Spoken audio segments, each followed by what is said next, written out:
जी। सबसे पहले तो मैं जो सनातन धर्म कॉलेज है उसका मैनेजमेंट है, वहाँ के डायनेमिक प्रिंसिपल साहब और जितने भी फैकल्टी मेंबर्स इस तरह के इवेंट्स को ऑर्गेनाइज करने में अपना योगदान देते हैं, और स्पेशली आज का जो प्रोग्राम है उसके लिए मैं आप सभी का तहे दिल से आभार व्यक्त करता हूँ। और इसी के साथ स्वामी विवेकानंद जी की जन्म जयंती की जो कल थी उसकी बहुत बहुत बधाइयाँ, शुभकामनाएं। इसी के साथ आज लोहड़ी का पर्व पूरे पंजाब में मनाया जा रहा है, आप भी मना रहे होंगे, तो इसकी भी तहे दिल से बहुत बहुत बधाइयाँ, शुभकामनाएं। और कल मकर संक्रांति का पर्व है और इसका एक अपना अनूठा, अपने इतिहास में, वैज्ञानिक वर्ल्ड में इसका एक अपना स्थान है। इसके बारे में आप ज़रूर पढ़िएगा। वैसे आपको पता होगा काफ़ी कुछ इसके बारे में, अगर नहीं पता है तो थोड़ा सा इसके बारे में भी जानकारी, क्योंकि यहाँ पे बहुत सारे युवाएं हैं हमारे साथ, तो मैं उनसे आग्रह करूँगा कि वो भी मकर संक्रांति के बारे में ज़रूर पढ़ें। ये सिर्फ आस्था का प्रतीक नहीं है, ये विज्ञान का एक बड़ा खगोलीय घटना को दर्शाने वाला एक पर्व है और इसको पूरे ही विश्व के अंदर मनाया जाता है। तो इन्हीं शब्दों के साथ आज हम आज के अपने वक्तव्य पर आते हैं। तो आज जो बात हम करेंगे वो स्वामी विवेकानंद जी से संबंधित करेंगे। उनकी जन्म जयंती हम मना रहे हैं। तो मैं अपनी बात शुरू करूं उससे पहले मेरा एक क्वेश्चन है कि हम महापुरुषों की जन्म जयंती क्यों मनाते हैं? तो कोई भी स्टूडेंट बता सकता है कि हम महापुरुषों की जन्म जयंती क्यों मनाते हैं?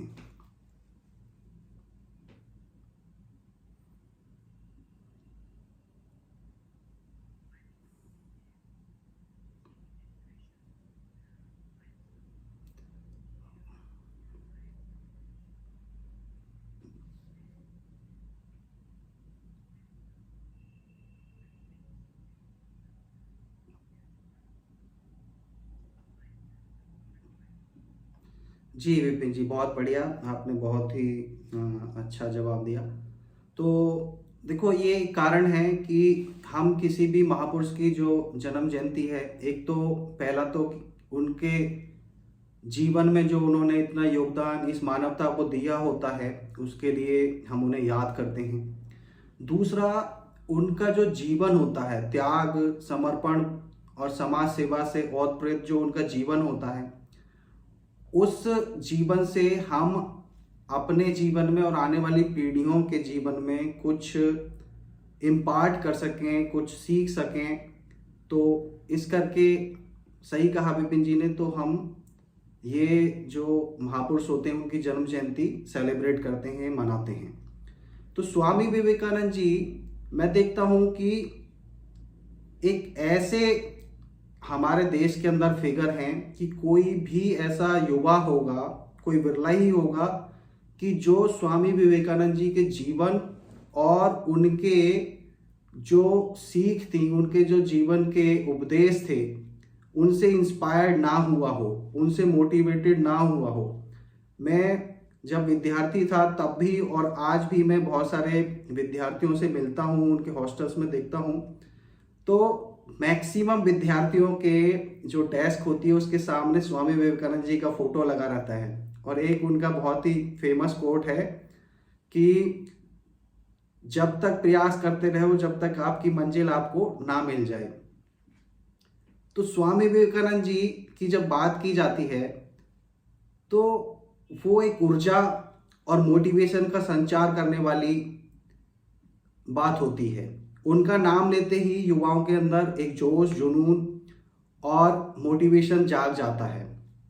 तो एक ये जो उनका पूरे देश के अंदर, देश ही क्या, पूरा ये जो कॉन्टिनेंट है इसके अंदर स्वामी विवेकानंद जी को एक इंस्पिरेशन और इंस्पायरिंग फिगर माना जाता है और मोटिवेशन उनसे ली जाती है। तो हम युवाओं को एक ये सबसे ज़रूरी चीज़ उनके जीवन से सीखने की है कि इतना ऊर्जा से हम अपने आप को भरपूर रखें कि दुनिया में कोई भी काम हमारी ऊर्जा के सामने घुटने टेक दे। और चाहे कितनी भी दिक्कतें आएं, कितनी भी परेशानियां आएं, उन परेशानियों को पार करने के लिए जो मोटिवेशन चाहिए वो मोटिवेशन हमारे अंदर हो। तो ये एक पहली चीज़ है कि हमें स्वामी विवेकानंद जी के जीवन से सीखने की ज़रूरत है और अपने जीवन में इम्प्लीमेंट करने की ज़रूरत है, अपने आने वाली जनरेशन्स के जीवन में इम्प्लीमेंट और इम्पार्ट करने की ज़रूरत है एज ए शिक्षक और एज ए इस देश के अवेयर जागरूक सिटीजन। दूसरा, जब स्वामी विवेकानंद जी की बात की जाती है तो उनकी जो अपनी क्वालिटीज़ थी उनके बारे में एक छोटे से टॉक में बात करना बहुत ही मुश्किल है।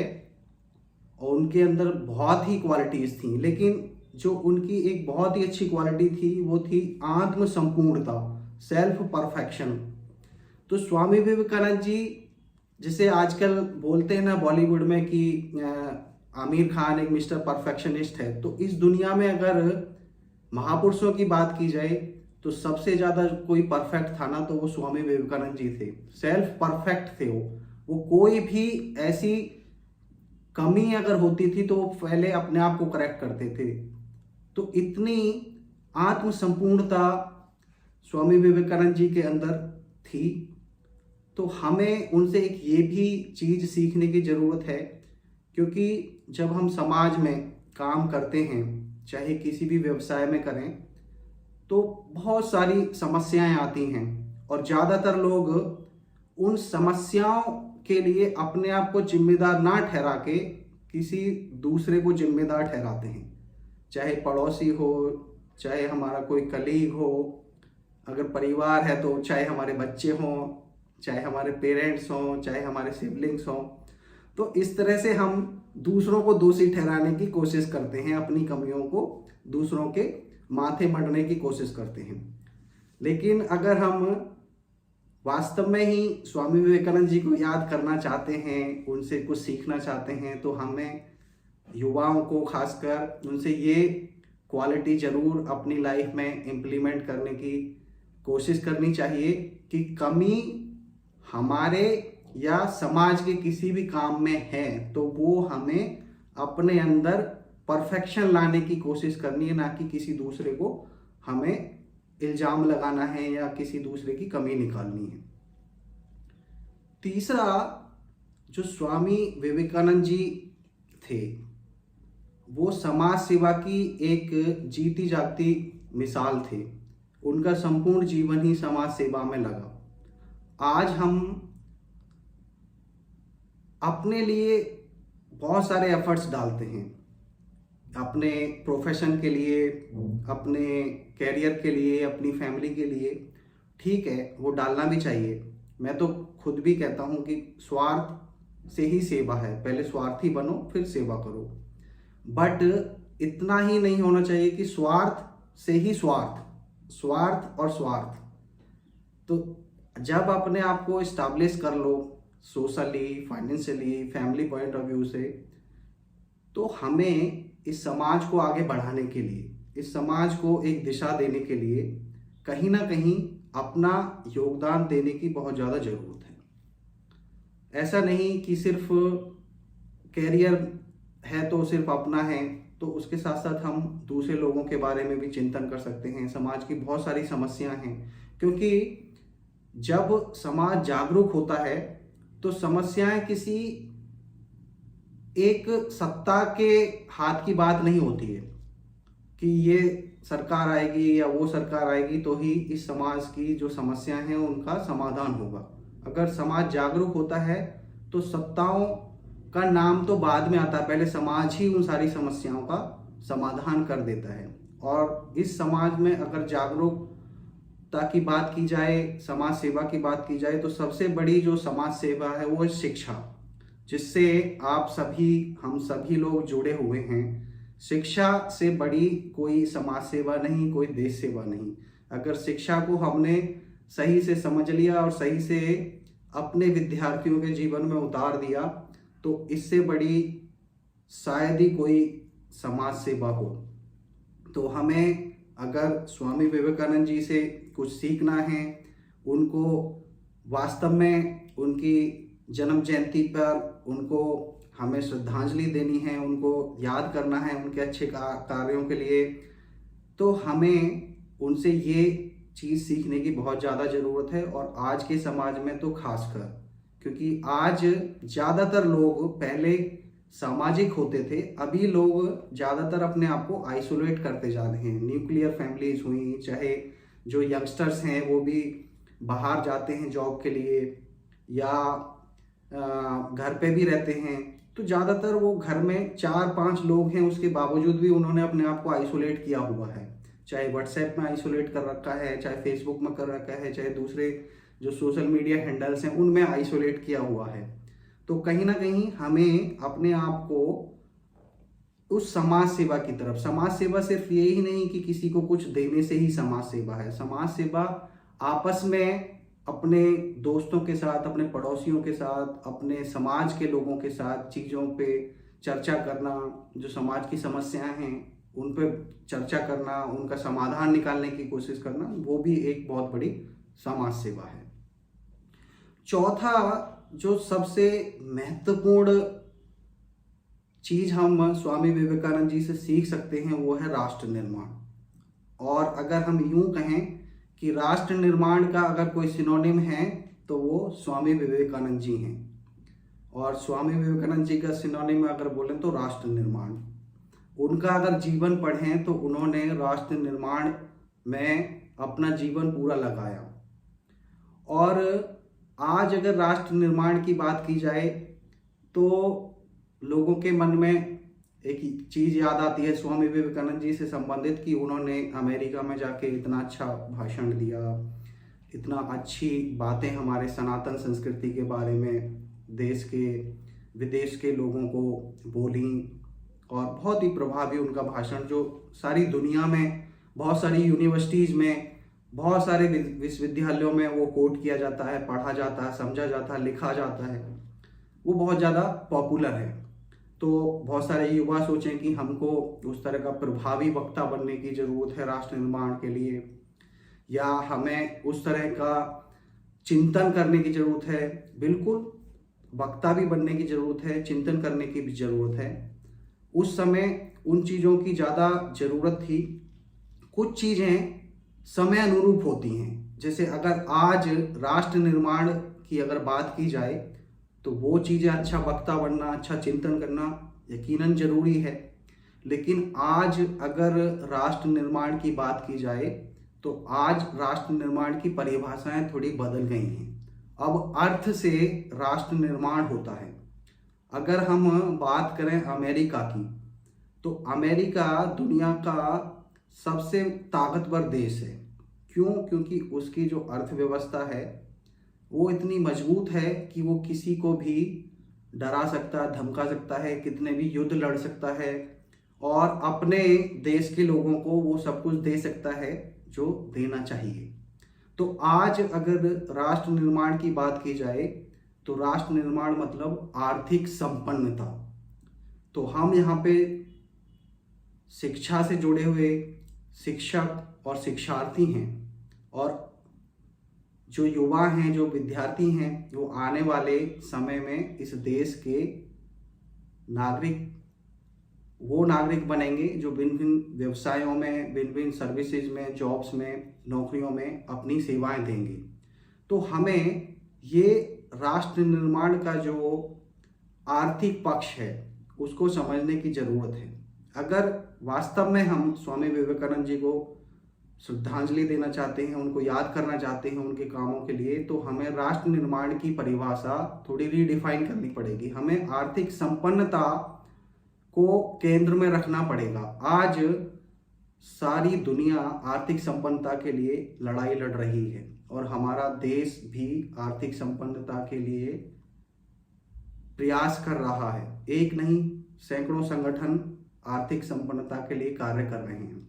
तो इस आर्थिक संपन्नता में जब हम स्वामी विवेकानंद जी की बात करते हैं, एक युवा, एक मोटिवेटिंग, एक इंस्पायरिंग फिगर, तो हमें उनसे ये इंस्पिरेशन लेनी चाहिए कि हम एज ए युवा ऐसा उद्यम करें, ऐसे कार्य करें कि हम आर्थिक संपन्नता, जो राष्ट्र निर्माण की रीडिफाइंड डेफिनेशन है, उसमें कहीं ना कहीं अपना योगदान दें। कैसे दे सकते हैं? आज तक हमारे देश के अंदर ज़्यादातर युवा सिर्फ और सिर्फ नौकरी की बात करते हैं। युवा तो छोड़ो, युवाओं के जो शिक्षक हैं और उनके जो फैमिली मेंबर्स हैं, समाज है, वो सारा का सारा नौकरियों के पीछे लगा हुआ है कि हमें अपने बच्चे को पढ़ाना है और हमें अपने बच्चे को एक अच्छी नौकरी दिलवानी है। और शिक्षकों की बात करें तो वो भी कहते हैं कि अच्छे से पढ़ लो, अच्छी नौकरी लग जाएगी, और बहुत सारी कंपनीज का वो इनवाइट करते हैं, ट्रेनिंग एंड प्लेसमेंट सेल्स होती हैं, अपने बच्चों को नौकरी के लिए तैयार करते हैं। इस तरह की धारणा समाज के अंदर चल रही है। अगर सारे युवा और सारे शिक्षक, सब लोग सिर्फ अपने इन युवाओं को इस युवा दिवस पे भी अगर हम सिर्फ नौकरी के लिए तैयारी करेंगे या नौकरी के लिए प्रिपेयर करेंगे इनको, तो हम स्वामी विवेकानंद जी को सही मायने में श्रद्धांजलि नहीं दे रहे हैं। हमें नौकरी सीकर नहीं, नौकरी क्रिएटर बनने की जरूरत है। अगर सही मायनों में हम स्वामी विवेकानंद जी को श्रद्धांजलि देना चाहते हैं तो हमें अपने युवाओं को और अपने जो शिक्षण संस्थान हैं उनको इस तरह से तराशने की ज़रूरत है कि हम सिर्फ नौकरी पाने वाले ना बन के नौकरी देने वाले बने। अगर आप भारत के प्राचीन काल की बात करें तो प्राचीन काल में नौकर नहीं होते थे। प्राचीन काल भी मैं कोई 2-4 हजार साल पहले की बात नहीं कर रहा हूँ, 150-200 साल पहले भी, इवन बिफोर इंडिपेंडेंस भी हमारे देश के अंदर नौकर कम होते थे, मालिक ज़्यादा होते थे। और कह सकते हैं कि हर व्यक्ति, हर परिवार मालिक होता था, कोई किसी की नौकरी नहीं करता था, सब अपने अपने काम करते थे और सब अपनी अपनी स्किल्स के एक्सपर्ट थे। और आज जब बहुत सारे इंजीनियर्स, बहुत सारे ग्रेजुएट्स, आर्ट, साइंस, कॉमर्स के ग्रेजुएट्स, इतने ज़्यादा पढ़े लिखे लोग हमारे यहाँ से निकल रहे हैं और लेकिन नौकरियाँ नहीं मिल रही हैं, लोग नौकरियों के लिए तरस रहे हैं, तो भारत सरकार को भी skill development, new education policy, जिसमें सिर्फ +2 के बाद +3+2 और फिर PDF और इस तरह के जो कार्यक्रम थे उनको छोड़ के कि हम अपने बच्चों को प्राइमरी ऑनवर्ड्स ही उनको स्किल दें, उनको कैसा बनाएं कि अगर वो +2 ना भी करे तो भी उस 10th के बाद भी अगर वो स्कूल से आउट हो तो उसके पास कोई स्किल रहे। लेकिन अभी जो है हमारे सामने ऐसा है कि बच्चा ग्रेजुएशन भी कर लेता है, पोस्ट ग्रेजुएशन भी कर लेता है, लेकिन फिर भी वो बेरोजगार ही रहता है। तो अगर हम सही मायने में स्वामी विवेकानंद जी को याद करना चाहते हैं, उनको अपने जीवन में उतारना चाहते हैं, तो हम युवाओं को और युवाओं के साथ साथ शिक्षकों को ये प्रण लेने की ज़रूरत है इस युवा दिवस पे कि हम उद्यमशीलता को बढ़ाएंगे। हम सिर्फ नौकरी पाने वाले युवा नहीं बनाएंगे, हम नौकरी क्रिएट करने वाले युवा बनाएंगे। और ये कोई कपोल कल्पना नहीं है कि हम सिर्फ ये विचार के साथ क्या ऐसा बदलाव हो सकता है कि नहीं हो सकता है।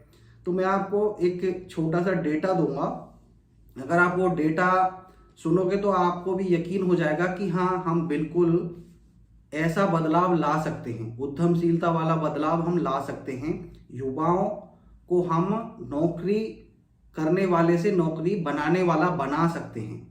और ये बहुत आसान है, कोई ज़्यादा मुश्किल काम नहीं है। सिर्फ और सिर्फ हमें समाज के अंदर इस सोच का संचारण करने की ज़रूरत है।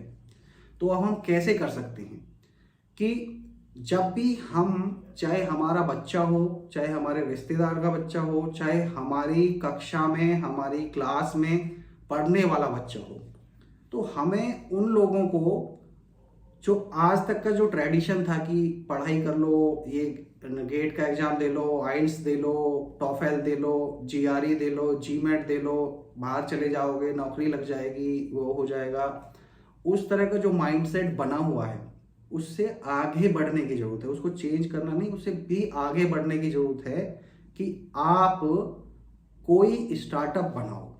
आज अगर देश के अंदर देखा जाए तो स्टार्टअप कल्चर इतना ज़्यादा बढ़ रहा है, इतने सारे स्टार्टअप्स। अब वो जमाना नहीं है कि अंबानी, अदानी, टाटा ही बड़े बड़े उद्योग और बड़ी बड़ी कंपनीज खोल सकते हैं। अब वो जमाना है कि एक आईआईटी का ग्रेजुएट आता है और वो कंपनी खोलता है, किसी को ना उसकी कंपनी का पता, ना उसका कोई पता। 4-5 साल बाद सारी दुनिया को पता चलता है कि एक जोमेटो नाम की कंपनी आ गई जिसकी मार्केट कैप 1 लाख करोड़ हो गई। और फिर ऐसे ही एक नई न्यूज़ आती है कि एक लाइका जैसी एक कंपनी आई जिसकी मार्केट कैप 1 लाख करोड़ हो गई। तो अब जो जन्मजात व्यापारी थे, सिर्फ वो ही बड़े बड़े उद्यम, बड़ी बड़ी कंपनीज, बड़े बड़े स्टार्टअप्स, बड़े बड़े बिजनेस बना सकते हैं, वो नहीं है। अब पावर ऑफ आइडियाज, अब अगर आपके विचारों में ताकत है, आपके विचारों में शक्ति है, तो आप टाटा से भी बड़ी बड़ी कंपनीज बना सकते हैं। कई सारी टाटा कंपनीज 1 लाख करोड़ की मार्केट कैप की नहीं है, लेकिन कुछ ऐसे युवा, सिर्फ इसमें पुरुष नहीं, इसमें कई सारी महिलाएं भी हैं। जो नाइका कंपनी है उसकी जो मालिक है वो एक महिला है। ऐसा भी नहीं है कि सिर्फ पुरुष ही आगे बढ़ रहे हैं, कई सारी महिलाओं ने ऐसे ऐसे स्टार्टअप्स बनाए हैं जिनकी मार्केट कैप 1 लाख करोड़ से ऊपर है। तो हमें अपने विद्यार्थियों, अपने बच्चों, अपने समाज के जितने भी लोग हैं, उन सबको ये सोच देने की जरूरत है कि हम अपना उद्यम बनाएं। इनफैक्ट हम एक काम कर सकते हैं, बहुत ही व्यवहारिक है, बहुत ही प्रैक्टिकल है। अब हम अपने बच्चे को कॉलेज में एडमिशन दिलाते हैं, कई लाख रुपए का खर्चा हम बच्चे के एडमिशन पे करते हैं, उसकी फीस पे खर्चा करते हैं, उसका हॉस्टल, ये सब चीज़ें होती हैं। मैं कहता हूँ कि आप बच्चे को अच्छे कॉलेज में एडमिशन भी कराओ, लेकिन उसके साथ साथ आप अगर बच्चे को एक कंपनी रजिस्टर करके दे देते हैं तो वो उसके लिए एक बहुत बड़ा गिफ्ट रहेगा कि जो भी बच्चा आपका कॉलेज में जाता है, आप उसको एक कंपनी रजिस्टर कराओ। अब कंपनी जो रजिस्टर आप कराएंगे उसमें पैसा नहीं लगेगा। मैं आपका पैसा खर्च करवाने वाला या आपको बहुत ज़्यादा कॉम्प्लेक्स सिस्टम बताने वाला नहीं हूँ। मैं आपको बहुत ही सिंपल, सिर्फ 5 मिनट में कंपनी खोलने वाला और 5 मिनट में उसको मालिक बनाने वाला सिस्टम बताने वाला हूँ। उद्यम रजिस्ट्रेशन.gov.in भारत सरकार का एक उपक्रम है। उस पर अगर आप जाएंगे तो आप अपने आधार, पैन कार्ड और मोबाइल नंबर और ईमेल आईडी, इन 4 चीज़ों की मदद से अपनी कंपनी, आपका अपना नाम, आपका अपना एड्रेस, आपका अपना प्रोडक्ट आप डिस्क्राइब कीजिए। किसी से कोई अटेस्टेशन, सर्टिफिकेशन की कोई ज़रूरत नहीं है और आपकी कंपनी रजिस्टर हो जाएगी। सिर्फ आपकी आइडेंटिटी और फाइनेंशियल आइडेंटिटी और पर्सनल आइडेंटिटी की वेरिफिकेशन के बाद, वो आपको पता ही है आधार ओटीपी बेस्ड होता है, वो सब उससे जनरेट हो जाता है।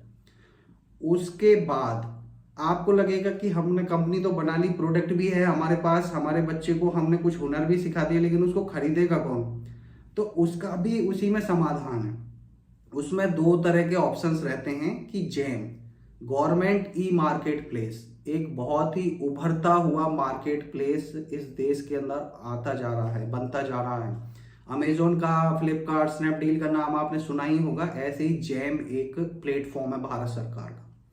तो उसके माध्यम से आप अपने प्रोडक्ट को बेच भी सकते हो। लोग आपके प्रोडक्ट को खरीदने के लिए आपके प्रोडक्ट की लिस्टिंग ऑटोमेटिकली हो जाती है। अगर आप उस ऑप्शन को सेलेक्ट करोगे तो वो ऑटोमेटिकली लिस्ट हो जाएगा। आपको कोई अमेजोन पे तो भी आपको आधा घंटा 1 घंटा लगाना पड़ेगा प्रोडक्ट को लिस्ट कराने के लिए। यहाँ पे सिर्फ एक ऑप्शन सेलेक्ट करने के बाद ही वो लिस्ट हो जाता है।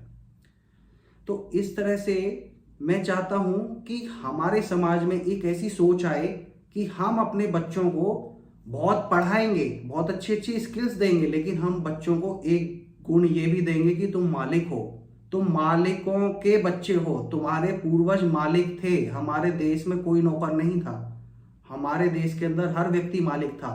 और हमारी ये सोच थी, इसी कारण पहली शताब्दी ले लो चाहे 17वीं शताब्दी ले लो, दुनिया की अर्थव्यवस्था में भारत का एक बहुत बड़ा योगदान होता था। पहली शताब्दी में करीब करीब दो तिहाई हिस्से पे भारत का कब्जा था, और 17वीं शताब्दी में करीब करीब 1/4 हिस्से पे दुनिया की मार्केट जो जीडीपी है, इकोनॉमी है, उस पे भारत का हिस्सा था। क्यों? क्योंकि उस समय हम मालिक थे। अब हम नौकर हो गए। नौकरों से इकोनॉमी नहीं चलती हैं, इकोनॉमीज चलती हैं मालिकों से, अर्थव्यवस्थाएं बनती हैं मालिकों से। अगर हम अपने बच्चों को मालिक बनाएंगे, अपने बच्चों के अंदर ये सोच डालेंगे, तो यकीनन हमारा जो अर्थव्यवस्था है, हमारे देश की जो इकोनॉमी है, उसमें एक बहुत बड़ा बदलाव आएगा। अब आप सोच रहे होंगे कि कंपनी रजिस्टर करने से थोड़ी ऐसा कुछ हो जाएगा।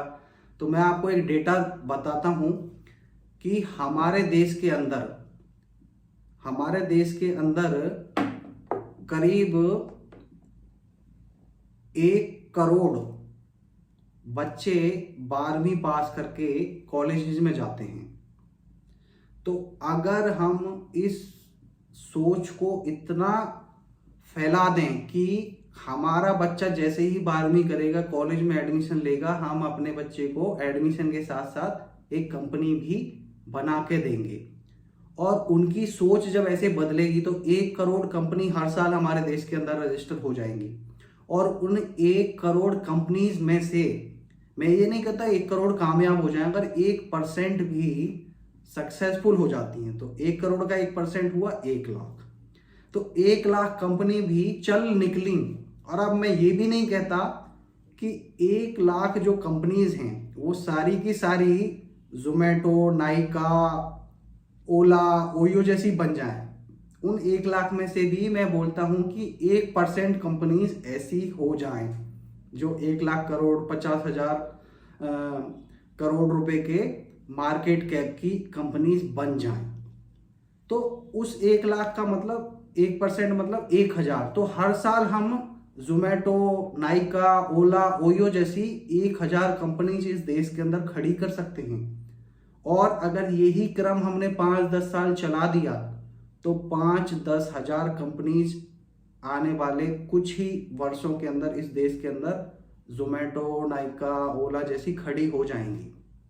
तो हमारे जो देश की अर्थव्यवस्था है, जो आज $3 ट्रिलियन भी नहीं है, और अमेरिका जैसा देश जिसके अंदर दर्जनों कंपनियां $3 ट्रिलियन मार्केट कैप की हैं, आपको सुनकर हैरानी होगी। हमारे देश की जीडीपी $3 ट्रिलियन नहीं है, वहां पे दर्जनों कंपनियां $3 ट्रिलियन मार्केट कैप की हैं। चाहे एप्पल हो, चाहे गूगल हो, चाहे फेसबुक हो, ये सारी कंपनियां $1 ट्रिलियन मार्केट कैप वाली हैं। इसीलिए तो अमेरिका विश्व शक्ति है।